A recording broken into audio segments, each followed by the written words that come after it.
este tema de lado y nos metemos en una historia que yo te adelanté al comienzo del programa, que es una historia muy difícil y es justamente la historia de Alexandra Savio, que está con nosotros aquí. Es mamá de un niño de 5 años a quien no ve hace exactos 43 días. Alexandra, bienvenida. Sé que estás, ya no arrancó el tema y ya estás con los ojitos brillantes. Esperemos que te sientas lo mejor posible y lo único que queremos es ayudarte. Yo imagino que mis compañeros han visto un video en donde al hijo de Alexandra se lo lleva como la fuerza pública, un nene de 5 años y que es desgarrador. Así que lo que queremos es colaborar con vos, ¿sabes? Es ayudarte, es escuchar tu historia. Bueno, como es muy larga esta historia, te pido que apeles a tu mejor síntesis como para poder recorrer completamente, ¿sí? Vos te pusiste en pareja con este señor, con Claude Straikos. ¿Hace cuánto tiempo y en qué circunstancia? A fines del 2016 lo conocí porque me presenté a llevar un currículum en el Multimedios que él tiene en Neuquén, de donde soy. Sí. Y cuando me presenté ese día a llevar mi currículum y esperaba a que la gente de Recursos Humanos me hiciera la entrevista, se dio la casualidad de que venía entrando a la empresa y pidió, entendí yo, hacerme la entrevista laboral, ¿no? Claro. Entonces me hizo la entrevista. Fue una entrevista bastante extensa que en definitiva terminamos no hablando del puesto laboral. Él me hablaba de religión y de cuestiones como espirituales y finalmente me dijo que me daban el puesto de trabajo, que iba a comenzar. ¿Te sedujo en esa entrevista? Digamos, ¿él te gustó? ¿Comenzaron una relación? No, era simplemente una entrevista realmente laboral. De hecho, Perfecto. yo estudiaba abogacía en ese momento. Sí me necesitaba económicamente el trabajo. ¿El puesto te lo dieron? Sí. ¿Y qué pasó luego? Y cuando yo llegué el primer día a trabajar, en vez de ponerme en la recepción, que era el puesto de trabajo al que yo había ido, me dicen que voy a subir a la gerencia y que iba a ser secretaria de gerencia. Ok. Yo subo al primer piso y espero ahí. Y cuando él llega finalmente, que venía de otra empresa, me dice que me iban a poner de secretaria personal de él. Muy bien. Me comunica que iba a ser su secretaria personal. Empezaste a ser su secretaria personal y ¿qué sucedió? A partir de ese momento yo empecé a pasar mucho tiempo con él. Primero porque era su secretaria personal, iba con él para todas partes, pero además porque él en un momento me ofrece ser su chofer, trabajar como chofer de él. Ajá. Yo vivía muy lejos de la empresa y no tenía movilidad, entonces él me ofrece darme un vehículo, trabajar de chofer y que iba a tener un doble sueldo. Yo ya era su secretaria y su chofer, entonces pasábamos muchísimo tiempo juntos. Esto, mientras me lo contás, tu cara evoca un momento lindo, digamos, como que lo pasabas bien, estabas ilusionada con ese puesto, con esta posibilidad, ¿es así? Es que sí, en ese momento yo estaba muy contenta, estaba agradecida, tenía un buen sueldo, tenía trabajo, iba a poder seguir estudiando, iba a poder pagar mi carrera de abogacía. Entonces, en ese momento sí estaba contenta. ¿Y qué pasó luego? Después de pasar, o sea, como mi horario laboral ya no era de 8 o 9 de la mañana hasta 5 de la tarde, que era el que yo tenía por contrato, sino que al ser su chofer, él me requería que yo estuviera disponible en cualquier momento que me llamara. Yo tenía que ir a buscarlo a donde fuera que lo necesitara. Entonces había momentos en los que me llamaba 10, 11, 12 de la noche para ir a buscarlo. Y de hecho, a veces se terminaba mi horario laboral a las 5 de la tarde y él me pedía que fuéramos, que lo llevara a actividades que tenía 5, 6, 7... ¿Te molestaba o era algo agradable? No, en ese momento era algo agradable. Yo no era mi jefe y era mi trabajo. No quería perder la posibilidad que para mí en realidad era de aprender, porque yo quería aprender en la empresa. Y así terminé dejando la carrera porque no tenía tiempo, estaba ya... Full time. Exactamente, dejé de estudiar. iba a rendir, me iba mal. Sí. Era una locura seguir pagando la universidad privada y dejé de estudiar. ¿Te enamoraste de él? Sí, en realidad sí, por supuesto que sí. Yo lo quería un montón. De hecho, no entendía por qué pensaba yo en ese inicio, como lo veía, porque era una persona como tan solitaria, porque estaba siempre tan solo. Si yo pensaba, ¿por qué está solo? Claro, sí, es genial, es fantástico porque está solo. ¿Y qué pasó? ¿Iniciaron una relación? ¿Cómo fue eso? Sí, al poco tiempo. De hecho, yo tenía pareja cuando lo conocí, pero esta relación de estar todo el tiempo con él y de que cuando me llamaba yo tenía que ir a buscarlo, llevarlo, traerlo, acompañarlo en los eventos, por supuesto que me empezó a hacer tener problemas con mi pareja en ese momento y termino, por supuesto, separándome. Ok. Sí. Inicias una relación entonces con Claude Straikos. Sí. ¿Y cuándo llega el niño? ¿Se casaron? ¿Cómo fue el...? Es bastante larga la historia porque, de hecho, se da una primera situación en la que yo era su secretaria y recuerdo patente, lo acompaño a un evento como su secretaria, como su chofer, y en ese evento yo que estudiaba abogacía me pongo a charlar con un abogado penalista muy reconocido de Neuquén, que yo lo conocía justamente por el entorno de la carrera. En ese momento, siendo su secretaria, él, recuerdo que me ve de lejos, viene y enojado me dice: nos vamos, Alexandra, nos vamos ya. Entonces, sí me sentí incómoda con la situación, pero me fui, yo era su secretaria. Ajá. Al día siguiente, yo bajo en un momento abajo, a la planta baja, a buscarle un café, y cuando subo él tenía mi teléfono en la mano y estaba enojadísimo porque me había revisado el teléfono y había encontrado que este abogado me había contactado por redes sociales y yo le había contestado, iniciado la conversación. En ese momento yo era una persona soltera. Una escena de celos. Y él estaba enojado. Esa fue la primera escena de celos que vivieron. Yo era su secretaria. Y él, me acuerdo que me trató muy mal, y me dijo que fuera la última vez que yo utilizaba su compañía y ir con él a sus eventos para conocer gente. ¿Y en ese momento ustedes eran novios además de...? No, yo era solo su secretaria.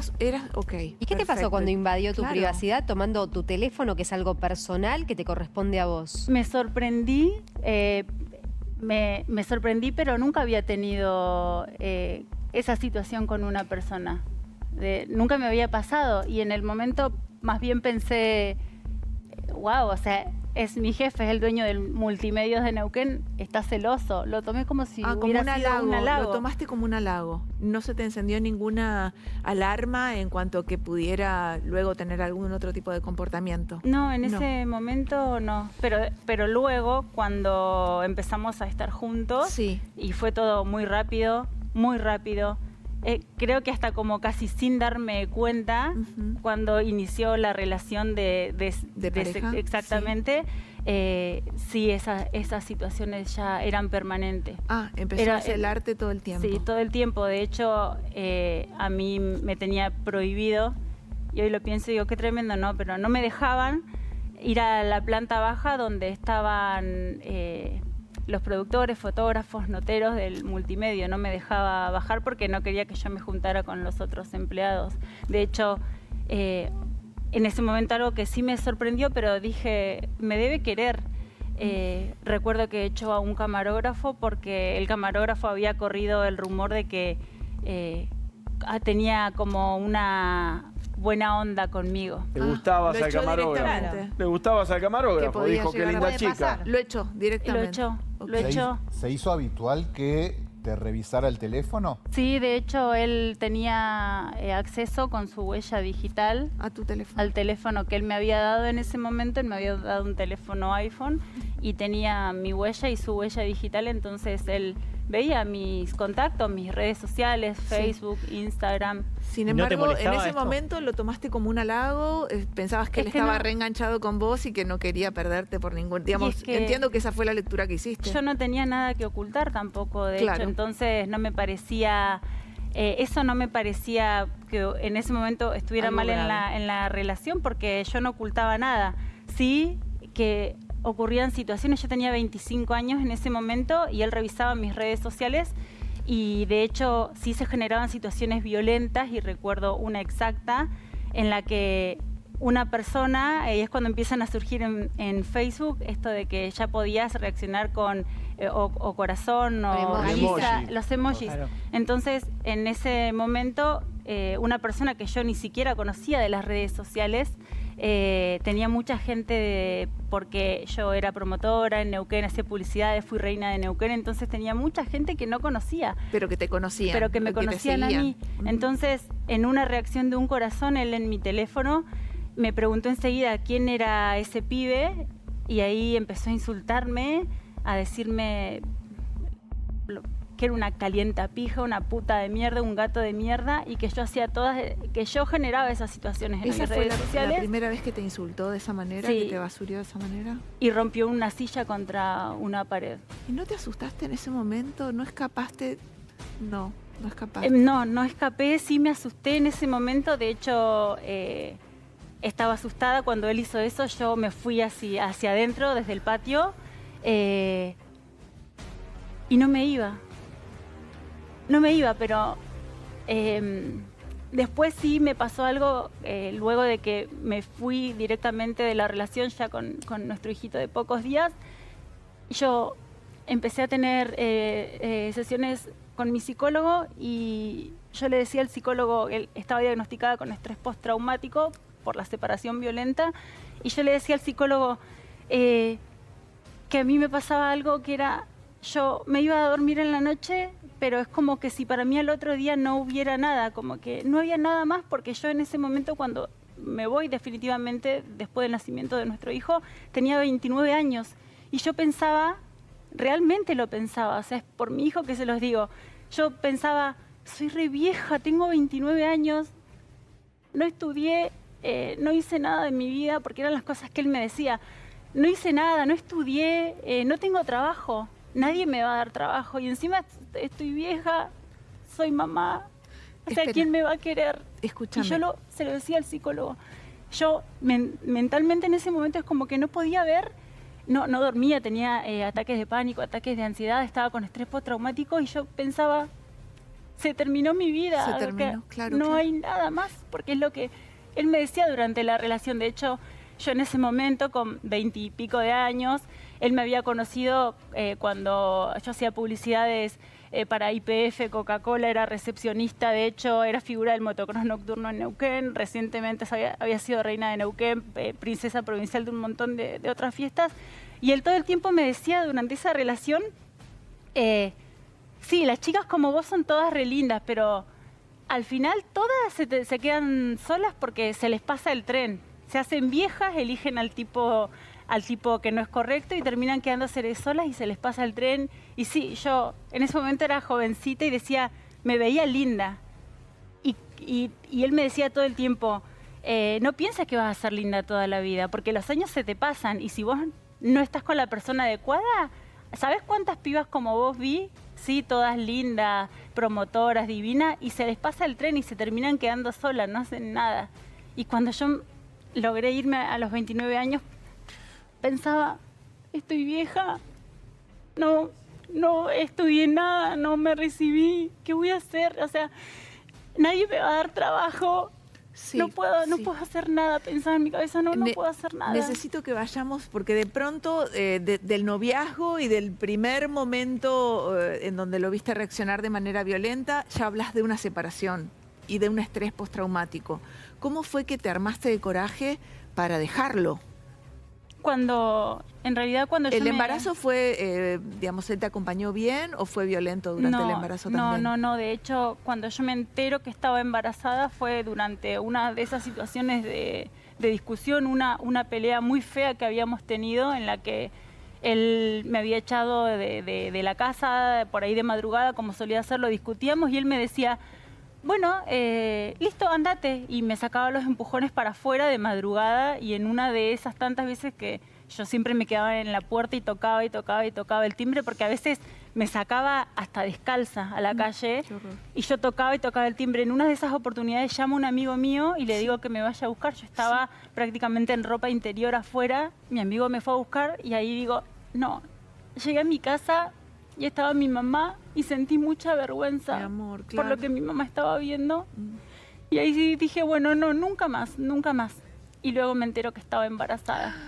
¿Y cuando te enteraste que estabas embarazada, qué pasó? ¿Cómo reaccionó él? No, yo tenía miedo de decirle. De hecho, empezó a pasar el tiempo y yo no le decía porque tenía miedo de su reacción. Sí. Incluso yo le cuento que estaba embarazada una noche que estaba con mis amigas y le mando un WhatsApp. Sí.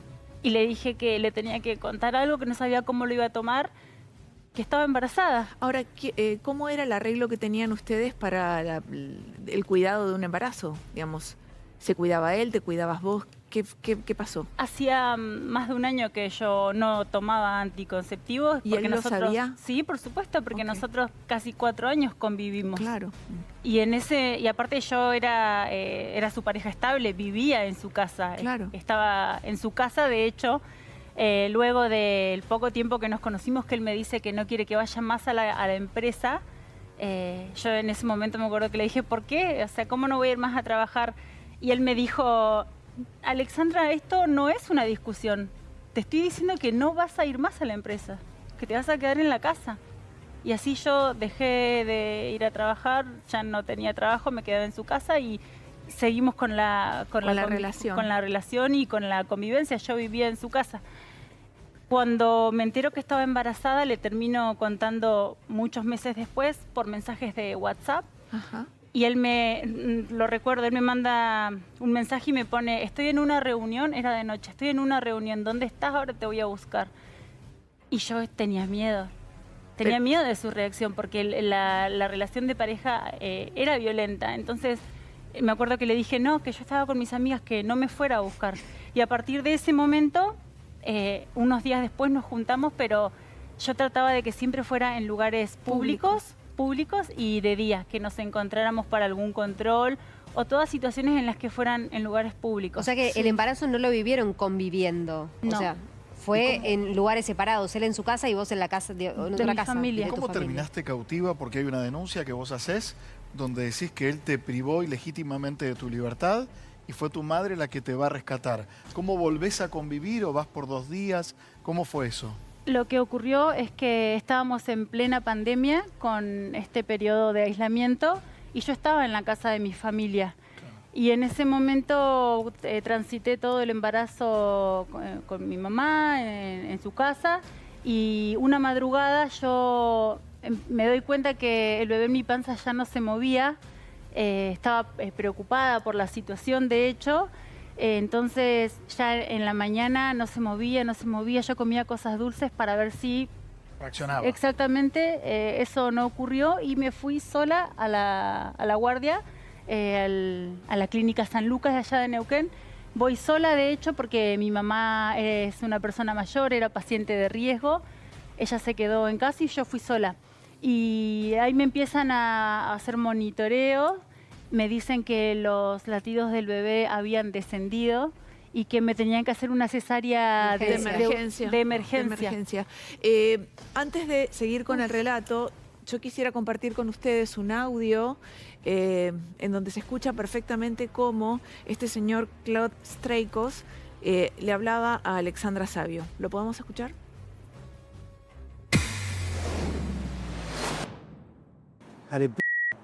Mira, los vine acá. Sí lo puede tener y yo no. Tu mamá sí lo puede tener y yo no. ¿No era que no se vengan a entregar? Tenemos que entrar, sí lo tenemos que inscribir. Ahora cuando nos toque entrar. No, tu mamá es periódico. ¿Por qué no estás casado conmigo nunca? ¿Por qué no estás casado con un papá? No. ¿Por qué no quiero que se quede con tu mamá solo? Ni un segundo con esa basura. Anda a buscarlo, dale. Lo dejaste con tu mamá. Te das cuenta que todo el suerte, la damos de nosotros. Esta es la última vez que te voy a hablar en tu vida. Basura de persona que son, una basura. Dios te lo va a pagar. Lo que te esperan en tu vida. para casarte. Déjame aclarar que este es un audio que ha sido presentado a la justicia. Esto es un audio que es prueba en esta causa que lleva adelante Alexandra, bueno, con Claude Straikos. Ya estamos hablando de cuando tu chiquito ya tenía ¿cuántos años que pasó esto? Tenía pocos días de nacido. Pocos días de recién nacido. Lo tenían que inscribir. Sí, lo teníamos que inscribir en el registro civil y yo voy, le aviso a él que voy a ir, le digo si él va a darle su apellido a nuestro hijo como corresponde, le aviso que voy y llegamos al lugar en el mismo contexto de pandemia. Yo me bajo a esperar el turno porque dejaban entrar de uno. Exactamente, entonces el bebé estaba con mi mamá en el auto porque era pleno invierno. Lo lógico. Exactamente, julio, pandemia. Mi mamá me esperaba en el auto y yo bajé a hablar con él. Traté de hablar de una manera tranquila y él apenas me vio, empezó a insultarme en la entrada del registro civil. Alexandra, tenemos otro audio para, graficar un poco más esta situación. Ponelo, por favor. Yo nunca te engañé, nunca. Mentira, pero si sos una calienta pija, todos los tipos en redes sociales, andás a ver. Siempre me haces lo mismo. Si ¿Y sabés qué intentás hacer? Denigrarme psicológicamente. Maltratar, eso es lo que haces, maltratarme. Vos lo que haces es denigrarme psicológicamente. Vos lo que El haces. que me hizo todo eso fuiste vos, no yo a vos. Está bien. Yo no. No, vos sos una cagada de persona, sos una mierda. Insultarme. Sos una mierda de persona, por eso me vas a hacer daño. Yo a vos no te hice nada malo y te Sí, dije, me lo estás haciendo. te dije ¿No te amenacé? que si yo me iba a mi casa me ibas a hacer la vida imposible. No, yo no te amenacé a vos. Sí. Yo no te amenacé. Por eso vine Vos el me día del alta. amenazaste a Yo el día del alta ya me iba a ir a mi casa. ¿Y cómo te vas a Porque ir yo a tu vivo casa? en mi casa. Vos no vivís en tu casa. Yo eso vivo es en mentira. Eso yo, es mentira. Claude, Vos no vivís yo en fui a tu la casa. guardia sola y vos fuiste por tu lado y yo por el mío y nos Mira, encontramos vos vivís ahí. con tu mamá es la que te domina todo. Vos no existís. No tenés nada, Alex. No tenés nada. Nada. No tenés ni cuenta bancaria. No existís. 29 años, ni un logro. Todo el tiempo me haces eso. Y lo que haces es denigrarme. No, y es la verdad. Es ¿Qué querés que denigrarme. haga? Lamento. Me hubiese encantado que sea distinto. Es la verdad. Es lo que te enseñó Fresia. Si vos me dijiste, yo ya hablé con todos mis abogados Sí. y te voy a sacar a mí. Vos me lo dijiste. No, yo te voy a sacar a mí lo que vos. Si vos me hacés la vida imposible, no te vas a ir mal de acá. No te vas ni vos ni tu mamá no va a entrar acá. Jamás. Es lo único que te pedí. Jamás. No. Tu mamá no quiero que venga acá. Un infierno. Un infierno. Ahí es donde estaba retenida y después termina llamando a la madre para que la vaya a rescatar con la policía.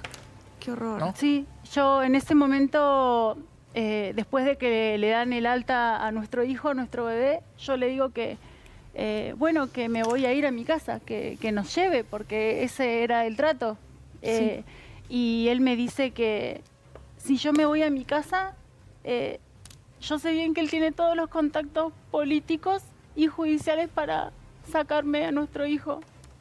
Y en ese momento, con toda la situación de vulnerabilidad, yo tenía una cesárea, él no podía caminar porque tenía los pies hinchados, 4 uñas encarnadas. Y con todas estas situaciones que yo vivía, ¿no? Toda esa violencia psicológica y por momentos hasta violencia física, de que me tirara cosas, me empujara, me pateara en las piernas. En toda esa situación estaba asustada, tenía miedo, pero yo sabía que si me iba, él me lo iba a sacar, que él tenía el poder para sacármelo. Yo lo conocía, yo vivía con él, sabía cuál era su entorno. Y su Eres un hombre poderoso. Y su alcance. Y su alcance. Entonces, ¿Pudiste hacer las denuncias judiciales? no, yo en ese momento le dije que está bien, que yo iba a ir a su casa con él, que nuestro hijo y yo íbamos a ir. Yo estaba re asustada y él actuaba como loco. Y yo le dije que bueno, que iba a su casa. Llegué a su casa en ese momento y las situaciones de violencia empeoraron. Entonces, en un momento pensé, no, nuestro hijo, no quiero decirle el nombre, ¿no? No lo digas, por él favor. no se merece escuchar esto, Claro, todo claro. lo que él me decía, las cosas que me hacía. Entonces, en un momento le dije, bueno, que me iba a ir. Pero ya estando adentro de su casa, luego de que nos dieron el alta, él me dijo que no, que yo no me iba a ir de la casa, que no me iba a ir. Y por momentos me decía, bueno, andate, ahí tenés la puerta. Sí. Y cuando yo tomaba a nuestro hijo y me acercaba a la puerta, él se ponía en la puerta y me decía, dale, salí, dale, salí. Y yo tenía tanto miedo, porque tenía miedo de que me haga algo, pero también sabía que si yo me iba a sacar al bebé, porque él tenía el poder para hacerlo, de hecho, es lo que hizo. Y justamente, Alexandra, hace 43 días que no ves a tu nene. ¿Por qué? ¿Qué te dicen? ¿Cómo es que se lo dieron a su papá y hace 43 días que no puedes verlo? Yo, en todo ese contexto de su casa, todos me dicen, ¿por qué grababas? Porque yo tenía esos audios, ¿no? Sí. Creo que porque cualquier mujer o cualquier persona, hombre, en mi contexto, hubiera hecho lo mismo. Si yo no grababa, ¿quién me iba a creer? ¿Quién me iba a creer lo que estaba pasando? Igual grabaste las situaciones e igual te sacó a tu hijo. Sí, sí. ¿Por qué? ¿Qué esgrime? ¿Cómo puede ser? ¿Qué dice la justicia? ¿Por qué no puedes verlo? Apenas yo me voy de la casa de él, justamente porque llamé a la policía. Sí. En realidad, yo le cuento a un amigo, en ese momento ya habían pasado muchos días, yo estaba asustada, Sí. pero a la vez tenía también miedo de irme, aunque tenía miedo de quedarme. No comía, no dormía, porque él me decía, yo te lo voy a sacar, yo te lo voy a sacar. Y yo le decía, pero soy una buena chica, no tenés fundamento para sacármelo, ¿no? Sí. Y él me decía, yo te voy a denunciar de drogadicta y prostituta y así te lo voy a sacar. Entonces, cuando él me llevaba al dormitorio cosas para comer, yo tenía miedo de comer. De hecho... ¿Que tenías miedo de que te matara? Yo tenía miedo que él me ponga cosas en la comida. Atención, este es el video que hace poco menos de 2 meses entró a circular en las redes sociales.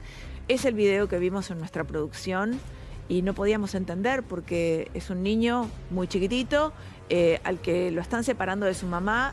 No pusimos el audio porque es desgarrador, porque se escuchan los gritos de Alexandra, se escuchan los gritos de la criatura y es realmente la suma de todos los miedos. Sí, Luis. Sumo un dato previamente a estas imágenes para tener como una correlación de tiempo y Por espacio. favor, sí. En abril de este año, un juez pide la revinculación con el padre. Alexandra no incumplió en ningún momento, trajo los documentos de que participó de esas revinculaciones donde el señor Staikos, Claude Christian Staikos, no presenció ni una. Es curioso que uno pida una revinculación para luego ausentarse. Posteriormente a esto, viene un operativo el 20 de agosto, que es este operativo, como todos los operativos de este estilo, son dramáticos horrorosos porque son unilaterales. Sí. Pero lo más extraño, y eso es lo que me pregunto, es que posteriormente suben al sistema del Poder Judicial después un documento del 11 de agosto, que es una decisión de Cámara, donde le confiere a su hijo, ¿sí?, la autoridad para retirarlo de la institución educativa, el cuidado unilateral, con las garantías necesarias para asegurar que ello ocurra de manera natural y menos disruptiva posible. No ocurrió. No coincide. En condiciones que se lleve a cabo de manera rápida, espontánea y con el menor grado de conflictividad. ¿Y por Alexandra, qué motivo? ¿Y por qué motivo? Te puedo explicar si querés. A ver, la abogada, sí. La abogada de Alexandra Sabio, sí. Doctora Sandra Barn, sí. Sara, sí. Sara, perdón. No, está bien. El tema es el siguiente. En ese audio que ustedes escuchan, que Alexandra lleva a la justicia en el juicio donde a ella se le acusa por impedimento de contacto, Sí. él reconoce ahí que él la tenía privada de su libertad y un montón de otras cosas más. La amenaza con videos, que tenía videos privados de ella y que los podía hacer públicos en cualquier momento. Todo eso ciberacoso, además de todo, Sí, ¿no? sí. él reconoce que la secuestró y no se inició un proceso de oficio en su contra. No. La fiscal en ese momento, para mi gusto, yo entro después, ¿no? Yo lo que veo es que estaba la fiscal, estaba el juez, pero el juez termina admitiendo, está todo grabado, está todo a disposición siempre. Sí, es más, lo perfecto. hemos presentado en la Doctora, denuncia penal. Estás en el 7.